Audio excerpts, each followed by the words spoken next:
What's up everyone, my name's Alpha. My voice is so messed up. Anyways, welcome back to another Pokemon challenge video. Today we're on Pokemon Sun, and today's challenge be can I be Pokemon Sun Hardcore Nuzlocke using only time-based evolution. So I've actually thought about this. I was like, it is a lot of time-based evolution Pokemon. Let me try to do a Nuzlocke on it. I searched up on Cerebi and Bulbapedia. There's like a whole 10 in total, and most of them came from the newer generation. I'm like, what? This gotta be a lot in Pokemon Sun and Moon, you know, Sun and Moon. There's only like 9 maximum, and one of them can't even be gotten because it's a fossil Pokemon. So it's gonna be interesting. So the rules for this challenge will be: I can only catch one Pokemon per route throughout the lineage. They have to evolve eventually at one time based on the time. So for example, Rockruff evolves into Lycanroc based on the time of day, and also the version. Actually, it's actually based on the version exclusives, but it's also evolved during the time of day in those version exclusives. I don't know why I chose Rockruff. It must be a time-based evolution at one point in its lineage, and also if my Pokemon ever faints, they're dead. You know, there's a death counter like always. There's also gonna be a level cap, which is gonna be based on the 4 Kahunas in each island, and also on top of that, it's gonna be the Elite Forest. It's gonna be very elite. I'm gonna have a wide range of levels to use, so that's gonna be pretty nice to have. And on top of that, of course, you can't use items inside a battle. Hell items are okay, but no bag items, and also you have to play on set mode. And also on top of that, each of my Pokemon will be nicknamed after you guys in the comments. So thanks so much for leaving a comment in my previous challenge video. If you guys want to be nicknamed after a future Pokemon, just drop in the comments and hopefully have pictures. And while you're down there, please don't forget to leave a like and subscribe to my channel. It means a lot to me. Anyways, let's get into the challenge video itself. So to begin off, there is no time-based starter Pokemon. So we don't have to worry about that, as I actually skipped ahead all the way into Hala City, where we face off against Olivia. Now there's a reason why. Honestly, I could have just beat Olivia with the Pokemon I got here, but you know what, a little cheating never hurt anybody. As from there, we can start shiny hunting out in Hala City. I want to skip Route 1 because there's a reason why I want to, and I don't want to do it right now. So into Hala City, I'm going to start shiny hunting out here, and once I find myself a shiny Rattata, we can catch it, add it to my team. Rattata evolves based on like the level 20 at nighttime, so it's actually the first time-based Pokemon we can get, kinda. And also from there, we can make our way into Route 2, so that's why we face off against the Lima without Rattata, because, you know, he got really iffy with Rattata. But anyways, we head into Route 2 and then start shiny hunting out here as well. In Route 2, you can get ourselves a Yungoos, which is going to be the opposite of Rattata. It's going to evolve at level 20 in the daytime, so it's actually going to be pretty good. 2 Pokemon. You might see an issue as we head into the first trial in the game. The first trial isn't too difficult. This is not the difficult part. I say that, but I almost lose my Rattata, so that could have been really bad for us. But the really hard part is that I have 2 normal type Pokemon, and the first main boss in the game has fighting type Pokemon. So we're gonna have to go back into Route 1 and then start hunting out here. We can use my Torracat because we have to go for an SOS encounter, and honestly it took so long that I was getting very frustrated. So Cerebi said Grubbin, so you have to SOS encounter Grubbin into you get ourselves a Happini, and honestly it was not working out. So I was like, this is definitely wrong. So from there I look at Reddit posts and they said Pichu, you had to find Pichus and SOS hunt those, and eventually I got those to work, but it still took so long because if I found a shiny Pichu, the chain would stop and reset, and I'm like, this is not working out. This is like an impossible thing. So I had to cheat. Yes, already I think it's like 6 minutes in the videos I already have to cheat. It was not working. I spent a lot. I really tried to get the shiny Happini actually, but you know, it wasn't working out. So I got myself, you know, just turn on the action replay, turn on all shiny Pokemon. So yeah, there's such a shiny Happini. It had to be done. I'm sorry. So got ourselves a Happini. Now comes the even fun part, training the Happini. So we get Happini to level 12, get ourselves Sweet Kiss as a move, which actually was kind of a waste of time because we got rid of it immediately. But anyways, from there we could evolve Happini into a Chansey because it's in the daytime. We evolve Happini into a Chansey, and then Chansey evolves based on happiness, so you can just run around for happiness. I will plead the fifth on how I got the happiness up, but I'll evolve Chansey into Blissey. I'll just keep it at that, and then from there we have a fully evolved Blissey, but still a normal type Pokemon. So we're gonna be very, very cautious when we face off against Hala. So we're gonna start the battle off against Hala using my Yungoos against his Mankey. Now, I'm going to go for a Breakneck Blitz. As he goes for Karate Chop, I was really hoping for Focus Energy, but he goes for Karate Chop. I survive it. I'm going for a Breakneck Blitz to knock out the Mankey. That's cool. I do get some nice move. I get a Hyper Fang on my Rattata and also Soft Boil, but he's going to switch out into his main Pokemon, Crab Brawler. So I was like, oh, I can outspeed. Hopefully I outspeed, and luckily I do, and I sand attack into him right after he goes for a Z move and then just knock out my Young Goose. I'm like, that's not surviving. I don't think any Young Goose would survive that. But I go out to my Blissey next, and Blissey, it's actually really good. Blissey firstly has Charm to lower the attack stat of the Crab Brawler, and also Soft Boil to just regain his HP, so that's pretty nice for us. We also have Work Up and Brick Break as our moves to really handle this thing, so unfortunately I decided to switch out into the Rattata in the back just because I needed more damage off against him. I'm going to go for a Hyper Fang and actually flinch down the Crab Brawler, and I'm like, wait a second, I can knock him out, just land it. He has Hustle, looking he lands the Hyper Fang, and I'm able to knock out the Crab Brawler, as his next opponent will be the Makuhita in the back, and I switch out to my Blissey next, and Blissey's able to just go 1v1 against the Makuhita. I can't switch out to my Rattata to actually reset the evasion because he goes for sand attack so often, because if I switched out and he attacks and he lands a hit, my Rattata goes down, so I just got to deal with it with my Chansey. Chansey's able to get 3 charms off against him and 6 workups, and eventually I could start chipping down the Makuhita with a Break Break, eventually knock him out as we beat down Hala, and we only lose 1 normal type Pokemon against the fighting type Kahuna. From there we have access with Tauros to go into the 10 is it Tenkaret Hill? We could Shiny Hunt out here for a Rockruff, which is going to be really nice. Rockruff's the only Pokemon out here that evolves based on a time evolution, so it's only a free encounter. So we find ourselves a Shiny Rockruff. Not too sure why it's blue, but you know what? I'll take it. We can catch it, add it to my team, and then from there we can start Shiny Hunting out in Route 4 as well. And this place is really annoying because Eevee is really rare. Eventually we get ourselves a Shiny Eevee added to our team, and then from there we can move out, evolve my Rattata into Eradicate, which is really nice, and then face up against the Water Totem. Honestly, could have lost my Alolan Eradicate here because I stopped paying attention. I thought I beat the Wishy-Washy. Lucky enough, it didn't kill me. So from there, I got to my Blissey to knock him out. And then from there, I can evolve my Rockruff at the Battle Royale place. Rockruff into a Lycanroc, and then from there, I got to the Fire Totem, which we can face off against, well, the trainers in here. We're going to face off against this Magmar, and then face off against this Totem Salazzle, which I think I one-shot with Rock Tomb. So yeah, we beat down the Salazzle. We clear through the Fire Trial, and then from there we can start Shiny Hunting out in the Volcano. We can start Shiny Hunting out here, and eventually find ourselves a Shiny Cubone. Now Cubone normally evolves into Marowak without any time-based evolution, but in Sun and Moon it actually evolves at level 28 based on the nighttime. So it actually works out for us as we get ourselves a Shiny Cubone added to my team, and then from there we can move out, evolve my Eevee into an Espeon, which very cute. I really want an Espeon because it's actually the better one, Espeon Umbreon. And from there we can move on and face off against the Grass Totem in the game, which honestly Umbreon would have been more useful here because I was really scared of losing my Blissey and Espeon because this Lurantis hits really hard. So we start the battle off against Lurantis using my Eradicate, and Eradicate's able to land a Hyper Fang off against him, which doesn't do a lot of damage, honestly. I was really hoping it did. Lurantis is going to SOS a cast form, and then from there I can just go for a few Hyper Fangs, and then he's going to knock me out as I go for a quick attack, which kind of sucks.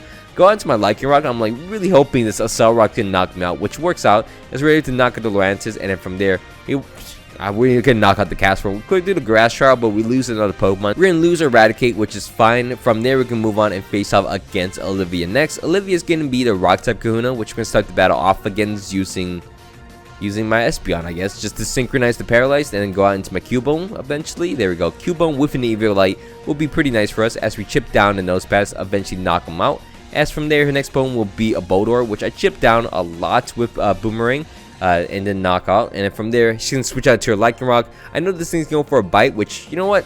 Really bad that I took the first bite. Go out to my own Lycanroc. She's going to go for a bite, and then I pivot into my Cubone. Since then, the Eviolite and also the ground type is going to obviously be not very effective with the Continental Crush. I take the Z move pretty easily, and then from there, then go out to my Lycanroc, which doesn't do enough damage. Go out to my Blissey, and Blissey has minimized now, so we're able to minimize in front of him, and then eventually make him miss some moves, chip him down, and then go for Soft Boils, and eventually just chip him down with Brick Break once again. So Blissey is really annoying Pokemon, but honestly it works out for us as we beat down Olivia and clear through the next Kahuna in the game. So the level cap jumps up to 39 at this point, so we can go out and evolve my Cubone into a Marowak, and then go back into the lush jungle and then start Shiny Hunting out here as well. Our next Pokemon we want to get is a Formantis. I did not know this. Formantis actually evolved based on the time of day. I thought it was just level 35, but it evolves at 35 in the daytime. So yeah, that's one thing to keep note of. I didn't know that. Persian doesn't evolve based on time of day for some reason. But anyways, from there we can face off against a rival in Mali City, which isn't too difficult. Again, Blissey's just kind of a tank, just takes out anything. And from there, once we beat our rival, we can head into the Malik City Poke Center, which we can go into this counter right here and get a bunch of great TMs. We have Swords Dance, Bodos, U-Turn, a great amount of TMs. From there, we go out into the electric trial in the game, which actually is a bug trial because all the Pokemon in here are bug types, as we face off against the Totem Vikavolt. And from there, I'm going to Rock Tomb twice into him and eventually knock him out, as the Charge Bug on the left will be easily taken out. So we're able to beat down the bug trial pretty easily and then face off against Guzma, which obviously Lucky Rock's really fun to use. We're able to clear through. You know what's the worst thing? I miss so many rock slides that gets really annoying, that this Aerialus always gets one Fell Stinger off against me. It's super annoying. But anyways, after that fight, my Fermentus will actually evolve into a Lurantis, and yeah, it's pretty nice for us. From there, we can move on into the Ghost Trial in the game. The Ghost Trial was actually really difficult for me because I wasn't too sure how I can handle this. So I start the battle off against the Mimikyu using my Lycan Rock. I went for Rock Tomb to lower its speed, and it works out for us as we outspeed both the Mimikyu and also the Haunter, going for a Rock Slide and hopefully going for a flinch against him. But unfortunately, it goes for a Play Rough and almost knocks me out. So I then go out to my Marowak, which will actually go for a really nice Flame Charge, which chipped him down to low HP. I think I can outspeed him, but I didn't want to be too aggro and lose my Marowak, so I go out to my Blissey to dodge the Ghost move and then go for Bodos off against him and the Gengar, and it works out. It goes down to low HP. Unfortunately, it's going to land the Play Rough and also Hypnosis on the same turn, so that means I gotta switch out. Lucky enough, I switched out into my Lurantis, and Lurantis is fast enough, which, I mean, lucky enough it's fast enough. I used like 4 Bodoses and also a Rock Tomb, so Raise Leaf to knock out both the Gengar and also Mimikyu, and from there, we're ready to clear through the Ghost Trial and face off against Guzma in Po Town. And honestly, this fight, pretty easy. We just cleared through. And from there, we can move on and face off against Nanu next. Nanu's gonna be the Dark type Kahuna in the game. We're gonna start the battle off against him using my Lurantis for some reason. I go for Leaf Blades against him. It actually works out as we knock out the Sableye in 2 shots. And then from there, the Crocodile comes out. We're able to one-shot into him, and then from there, his final Pokemon will be a Persian. I assume his Persian is going to go for a Z move, so I got to my Blissey, which will take his Dark Hole Eclipse pretty easily. And then from there, I could just minimize into him. It's a little boring strategy, I'm not going to lie, because I got to minimize 3 times and then work up 6 times. And look at the damage of plus 6 Bodos against the Persian. I know it has Fur Coat, but honestly, it's so stupid still. Eventually, I chip him down. I'm obviously not going to lose this fight because I have obviously infinite HP, infinite evasion, and infinite stats. So we're eventually able to knock him out, but yeah, we cleared through the Grand Trial. Wasn't it fun? Honestly, from there, we make our way into the Aether Foundation, where we're going to face off against Guzma one last time, and then also against Lusamine. Lusamine isn't too difficult. Against my Marowak, Marowak's just so fun to use, as you see, just fun. Marowak plus 6 with Flame Charge, just outspeeding everything. It does so much damage, it's really fun. From there, we're going to move on into Pony Island, I think. I don't know, I forgot the island name, but we're going to face off against Hapu next. Hapu's going to be the ground type Kahuna in the game, and the final Kahuna, we're going to start the battle off against it, use my Espeon, which is going to Psychic into a Ductrio. Not the greatest choice, but you know what? Nice chip damage as I go out to my Lurantis. But lucky enough, I'm going to go for a Leaf Blade and knock out the Ductrio for us. As the next Pokemon will be a Flygon, which I assume this thing's only like special attacking, so I got to my Blissey next. Blissey takes a Dragon Breath and gets paralyzed instantly, which kind of annoying, but it's fine. I got Toxic as a move now, so I'm going to go for Toxic off against the Flygon, and then go for Minimizes and Soft Boil up, and eventually, you know, very, very fun gameplay here. Eventually, I'm here to chip down a Flygon with my Blissey as I'm here to Soft Boil up. She's getting healed up like twice with the Flygon. As from there, I'm able to knock out the Flygon with my Blissey. Her next Pokemon will be a Mudsdale as I go out to my Lurantis to take the Z move, which I take pretty well. As from there, I'm going to go for a Synthesis up, and then from there, she's going to go for an Earthquake. It crits me. I got to go for Synthesis. I finally get a Swords Dance off against her, and then from there, I can Leaf Blade and knock out the Mudsdale, and then her final Pokemon will be a Gastrodon, which I Leaf Blade once more, and I knock him out. So we're to beat down Hapu as we clear through the final Kahuna and the final Grand Trial in the game. As from there, we head into this place. I forgot the place's name. We're gonna sell a Razor Claw with the Hack Moles out here, and also get the TM for Dazzling Gleam, which is going to be really useful as we face off against the Totem Como. Como is going to be a Dragon and Fighting type Pokemon, so Dazzling Gleam is going to be really good for us as we one-shot into the Hackmo and also do about over half to the Como. It's going to Clanger Scale into me, which is fine as I go for Dazzling once more. It goes for Protect.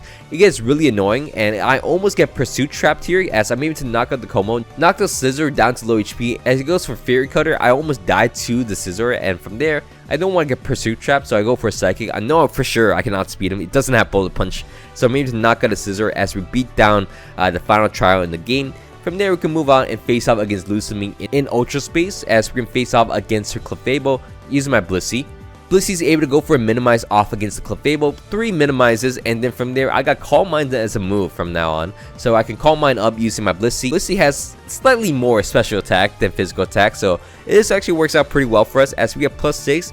But unfortunately, midway through a setting up, she gets Metronome Whirlwind, so it actually whirlwinds me out. I'm like, what are the chances of that? She's gonna blow me out into my Espeon, which actually works out for us better because I can Calm Mind 6 times, and then she can't really do too much. I also have Morning Sun on my Espeon, so yeah, I could really cook this thing up. So I get +6 on my Espeon, get my HP all the way up to full essentially, and then from there I can Psychic into the Clefable.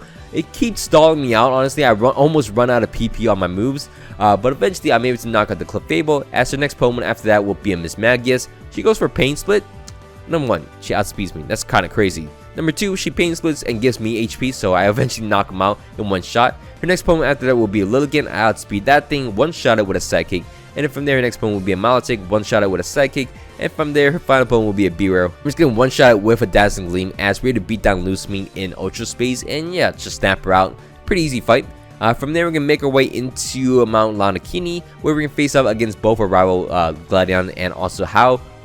Nice Lurantis clutch over here against Gladion, and also start shiny hunting out in Mount Lanakini, where we're going to get one more Pokemon, which is going to be a Sneasel. As I mentioned earlier, we get ourselves a Razor Claw right before the final trial, and then from there, once we find ourselves a shiny Sneasel, we're going to catch it, add it to our team, and then evolve it into a Weavile. So that's pretty nice for us to have. As from there, we're going to make our way into the Pokemon League and face off against the Elite Four next. We're going to start our Elite Four challenge by facing off against Hala. Again, a rematch against him. We're going to start the battle off against him using my Marowak against Hariyama. I'm very scared of the knockoff on everyone, so hopefully knockoff doesn't do enough damage. It actually doesn't go for knockoff at all for some reason, so I go for 3 Swords Dances off against him, and then I go for Flame Charges off against him as he goes for Fake Outs. I'm not too sure if he knows he has another move, but from there I can get +6, and then he finally knock off me as I knock him out with a Flame Charge. Get +3 speed and +6 on attack. So from there I can Shadow Ball and knock out the Poliwrath.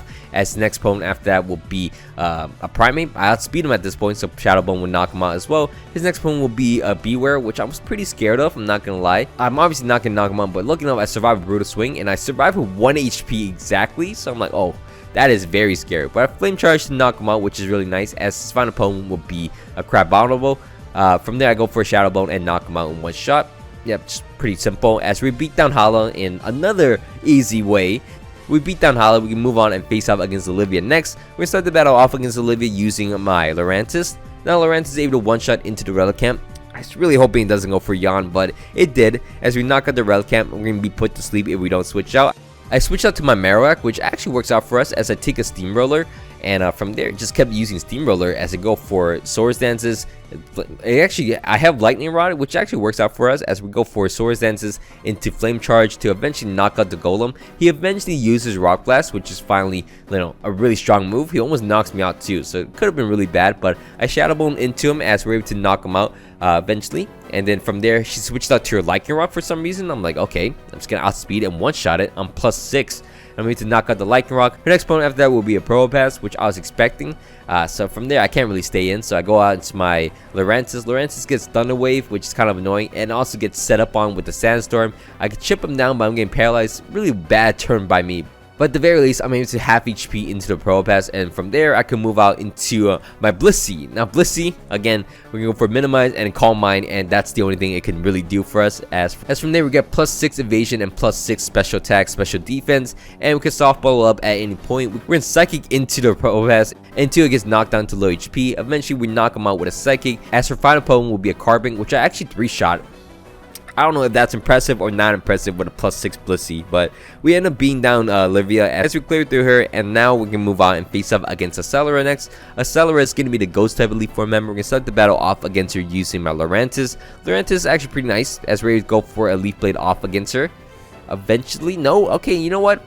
I was wrong. I was really wrong. So Sableye just kind of cooks on my Lurantis. Goes to my Lycan Rock next, which Lycan Rock will go for a Rock Slide off against him and get Confuse Ray as well. So that's really fun. Sableye is a really fun Pokemon. But lucky enough, I'm going to go for 2 Rock Slides. Don't hit myself in Confusion to knock him out. As the next Pokemon will be a Delmise, which I go out to on my Marowak. And doesn't work out too well. She does have Shadow Ball. So I'm like, oh, completely forgot. Who could have forgot the Ghost type Elite Four member has Shadow Ball on her Pokemon? Go to my Weavile, which I was like, you know what? could be good. It gets a special defense drop immediately. I'm like, oh, let me go out to my Blissey. At least this thing, even if I lose my special defense a little bit, it should be fine. So I go out to my Blissey and +6 minimize and then +6 calm mind. Yeah, you can see how this is getting a little broken. Slam never hits. Actually, Slam hits me a few times, but it doesn't do a lot of damage, surprisingly. So we're to softball up all the damage and then psychic into him to 2-shot him. So that's actually the most impressive thing about Blissey. It 2-shots something, as her next opponent will be a Frostlass. I mean, to avoid the confuse rate and then psychic to 1-shot the Frostlass, as her next opponent will be a Palisand, which I 1-shot with a crit and I made a knockout, and that actually made me run out of PP, so I can't knock out this Drifblim. So I gotta switch out into my Weavile, and Weavile is able to go for a Shadow Claw into a Night Slash to knock out Drifblim, as we're to beat down Acerola. And yeah, clear through the third Elite Four member in the game. From there, we can move out and face off against Kahili next. Kahili is going to be the Flying type Elite Four member. We're going to start the battle off against her using my Marowak, because Skarmory is kind of a nuisance, so we go for Swords Dance in front of the Skarmory. We take a Steel Wing. We have +6 with Swords Dance, but that should be fine as we Flame Charge into him. And honestly, really expecting more from this, but I go for 3 Flame Charges to knock out the Skarmory, +3 speed, and then from there her next one will be a Mana Buzz, which I go for Rock Tomb, and it doesn't knock him out. So I'm like, what kind of Pokemon is this? I can't knock out the Mana Buzz. It gets confused, and I hit myself in confusion, by the way. So I'm like, oh, that's great. That's really, really great. Honestly, I go out to my Lycanroc next. Lycanroc goes for a Swords Dance and then gets Flattery anyways. I'm like, I never learn, apparently. Anyways, I go for a Rock Slide. Lucky enough, it actually lands. It goes through confusion and kills the Mana Buzz. From there, her next one will be a 2-cannon. I snapped out of confusion instantly, so that's really nice, as I made the Rock Slide and knock out a 2-cannon. Her next opponent after that will be an Oricorio, which I go for the Accelerock, 1-shot it, and then from there, her final opponent will be a Crobat, which I go for an Accelerock and 1-shot it. As we beat down Kahili, and we can move on into the champion fight, we're going to move on into her throne, and we're going to face off against Professor Kukui. Professor Kukui is going to start the battle off against us using a Lycanroc. I'm going to go for my Lurantis to start, and I'm able to survive a Stone Edge, and also, we don't get Stealth Rocks up, so that's pretty nice. We're able to Leaf Blade and knock out the Lycanroc, as the next one will be a Braviary, which I'm like, wow, this thing is kind of tanky. I go out to my Lycanroc, and I take a Brave Bird. Not the greatest, but you know what, I take it. As from there, I could Rock Slide into him, and then from there, he's going to heal up. He's going to Tailwind up and then heal up. It's kind of annoying, but I Swords Dance up as he goes for Brave Bird, and yeah, I can't really stay in. So I knock out the Braviary with my Lycanroc at least, and from there, the next one will be a Snorlax. I go out into everything. I go out to my Marowak, and Marowak's, you know, I can't stay in for that long because it does have high horsepower, and it crits me on the first turn, so I can't even stay in at all. So from there, I gotta switch out my Pokemon. I switch out into my Weavile. Weavile also can't stay too long because it's Body Slam. I go to a Lurantis. Lurantis gets Body Slam as well. And I'm like, this thing is kind of annoying. From there, I gotta Synthesis up, and then hopefully this thing just runs out of PP. I go for a Swords Dance Leech Life, which actually works out pretty well for us, as it's gonna be forced out into his Ninetales. So, you know what? If I went for Leaf Blade this turn, I would have been great, but unfortunately I didn't. So from there, he goes out to his Ninetales. I go out to my Blissey, and Blissey, you know what we're doing with Blissey. We're gonna +6 minimize and also +6 calm mind, and yeah, you know, it takes a little bit of time, but you know what, there's no risk involved at all. So Blissey's able to just knock out the Ninetales for us. As the next one will be a Snorlax, I 1-shot it as well. As the next one after that will be a Primarina. He goes for his Z move, and this is how much the Z move did. And I was actually kind of surprised that thing actually did a lot of damage. But from there, I made a Psychic into him, lower his special defense. He's getting full restored. I'm able to, you know, also softball up and eventually knock him out with 2 more Psychics. As his final opponent will be a Magnezone. And the bad thing about Magnezone is that I run out of PP against him at the very last hit. He survives with 1 HP exactly. So from there, I gotta go out to everyone else. So I go out to my Espeon. I go for Calm Minds up in front of the Magnezone, and it works out pretty well for us until it actually goes for Thunderbolt. And Thunderbolt crits me and knocks out my Espeon at +6. At the moment I was about to attack, it kills me. So Espeon goes down, and I gotta go out to my Marowak. At this point, I didn't care at all because, you know, 1 Pokemon went down in my Elite Four run. But you know what? This Magnezone couldn't touch my Marowak at all. I'm like, oh, that was a big throw. I didn't actually need to sack my Espeon at all. So from there, I'm able to knock out the Magnezone with my Marowak, and I'm able to beat down Professor Kukui and become the champion of Alola for real this time. So from there, we lose Espeon, but you know what? Overall, pretty fun challenge. We had a really diverse team. Our team was actually pretty fun to use as well. Lycanroc, always a fun Pokemon to use, and Blissey, the anchor of the team, the MVP. I gotta give it to him. I gotta give the MVP to Blissey. Blissey could have probably run through the entire game by itself. Because it was actually really good. So anyways, we might have done some tinkering to get ourselves a Blissey, but it worked out at the end. Anyways, that'll be it for me today. Thanks so much for watching all the way to the end. I hope you guys all enjoyed this video. If you guys can, please leave a like and subscribe to my channel. It means a lot to me. Anyways, my name is Ben Alpha, and I hope you guys all have a great day, and I'm out. Peace.